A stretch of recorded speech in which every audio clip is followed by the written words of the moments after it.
All right, let's take a first look at Adobe Illustrator CC. In this section, we're going to create a typography poster using the quote, "A smooth sea never made a skillful sailor." And you can see I've got a couple variations here of the same quote using similar graphics, but to different results. And we're going to walk through making multiple versions and how to export them. So when it's all said and done, you'll have your very own typography poster. You're welcome to follow along using the assets I've provided, or you can create your own with your own quote if you want. So let's dive in. I'm going to go ahead and close this window to get back to my start screen. I'm going to come down to presets and create a new document from a letter-sized preset. So now that this is open, one other thing I'm going to do, by default I'm seeing my Essentials workspace, but I'm going to hit Reset Essentials. There's a good chance your screen looks something like this. So real quick, down the left-hand side we have all of our tools that we could be working with, from type tools to warp tools, eyedropper tools, shape tools. So feel free to poke around here. And then of course, any of these tools that have a little arrow on the bottom right, if you click and hold, that means that there's more tools hidden behind there. Depending on the tool you have selected, your options bar will change across the top.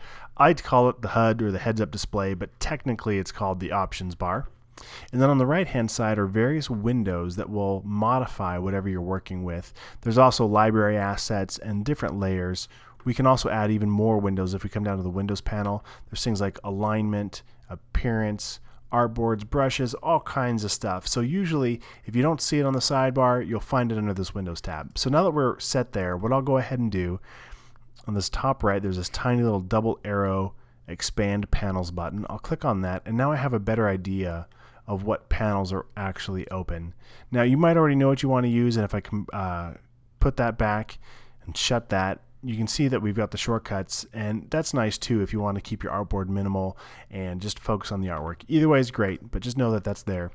Now the other thing I want to talk to you about real quick is shortcuts that I'll be using as I walk through, because as we get going I want to speed things up quite a bit. I don't want you to have to sit here and listen to me talk. So what I do a lot of times, we have the move tool, the selection tool, and basically what that does, if we have objects on our canvas, any kind of shape, if I have the move tool or hit the letter V, I can move that around. So if I have multiple objects here, basically I just click and drag, no big deal, right?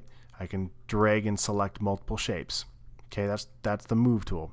Actually, technically in Illustrator it's called the selection tool. It's recently been changed to the move tool if you're in Photoshop.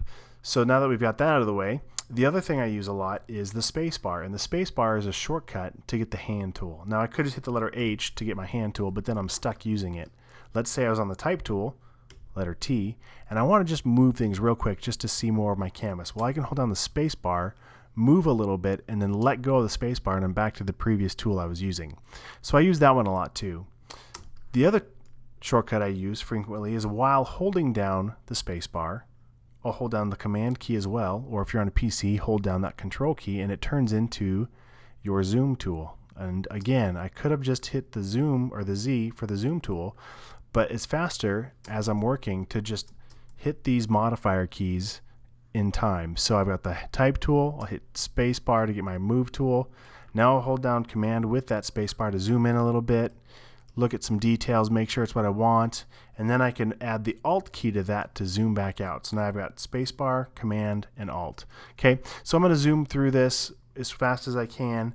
The other shortcut that's really handy, if I've got my type tool, I can just hold down just the command key, and that'll default to my selection tool. And then as soon as I let go of the command key, it comes back to whatever previous tool I had selected. So that's the way we're going to be working through a lot of these things, just so you know what's going on.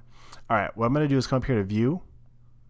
I'm going to come back and fit Artboard to Window, Command 0, to bring that up full size so I can see the entire artboard as big as I can without getting cropped off. All right, let's go ahead and save our progress here, which really all we've done is created a new document and talked about shortcuts. But let's go ahead and save this, and in the next lesson we're going to learn about working with fonts and typography.